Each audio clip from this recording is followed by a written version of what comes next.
ಅಲ್ಲ ನಮ್ D boss ಒಳಗಡೆ ಇದ್ರು ಸಹ ಕರಿಯಾ ಮೂವಿ ಹಾಕ್ಬಿಟ್ಟು ಓಡಿಸ್ಕೊಂತಾ ಇದ್ದೀರಾ. ಇಲ್ಲ ಏನು ಅಂತ ಬ್ಯಾನ್ ಮಾಡ್ತೀವಿ ಅನ್ನೋರ್ಗೆಲ್ಲ ಒಂದೇ ಮಾತು. ಅವ್ರು ಒಂದಿನ ಶೂಟಿಂಗ್ ಹೋದ್ರೆ 600 ಇಂದ 700 ಜನ ಊಟ ಮಾಡ್ತಾರೆ. ತುಂಬಾ ಜನ ಇದ್ರೆ ಕರ್ನಾಟಕದಲ್ಲಿ ಒಂದು ಕ್ರೇಜ್. ಅವ್ರನ್ನ ಬಿಟ್ಟು ಯಾರು ಬೇರೆ ಬೀಟ್ ಮಾಡಕ್ಕಾಗಲ್ಲ. ಅವ್ರಿಗೆ ಅಭಿಮಾನಿಗಳು ಯಾವತ್ತೂ ಕಮ್ಮಿ ಆಗಲ್ಲ, ಜಾಸ್ತಿ ಆಗ್ತಾರೆ. ಮೀಡಿಯಾದವರಲ್ಲ, ಅಜಿತ್ ಸರ್ ಇದು ನಿಮ್ಗೆ ಹೇಳ್ತಾ ಇರೋದು. ಅಲ್ಲ ನೀವ್ ಇನ್ನೂ ಕಚ್ಬಿಡಾಗೆ ಬೈರಿ ಅವ್ನು ಲೋಫರ್ ನನ್ ಮಗ ಹಂಗೆ ಹಿಂಗೆ ಕಿತ್ಕೊಳಕ್ಕಾಗಲ್ಲ. ನಾನು ಆಚೆ ಬನ್ನಿ, ನೀವ್ ಆಚೆ ಬನ್ನಿ, ಅಭಿಮಾನಿಗಳು ಕಿತ್ಕೊಂಡು ತೋರಿಸ್ತೀನಿ ನಿಮ್ಮ ಹತ್ರ.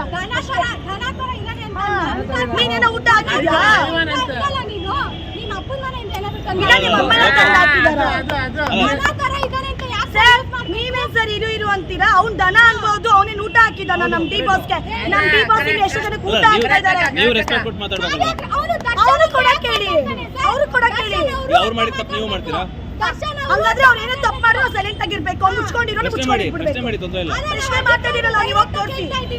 ದರ್ಶನ್ ಸರ್ಗೆ ಒಂದು ಕ್ರೇಜ್ ಇದೆ. ನಮ್ಮ ಬಾಸ್ ಅವರು ರೆಸ್ಪೆಕ್ಟ್ ಕೊಟ್ಟು ಮಾತಾಡಿ, ದರ್ಶನ್ ಅವರೇ ಅಂತ ಮಾತಾಡಿ. ಅದು ಆಗಿಲ್ಲ ಅಂದ್ರೆ ಡಿ ಬಾಸ್ ಅಂತ ಕರೀರಿ. ಇಲ್ವಾ ನೀನ್ ನ್ಯೂಸ್ ಚಾನಲ್ ಬಿಟ್ಬಿಟ್ಟು ಅದು ತಿಪ್ಪೆ ಹೋಗು ಅಷ್ಟೇ. ತಗೊಳ್ಳಿ.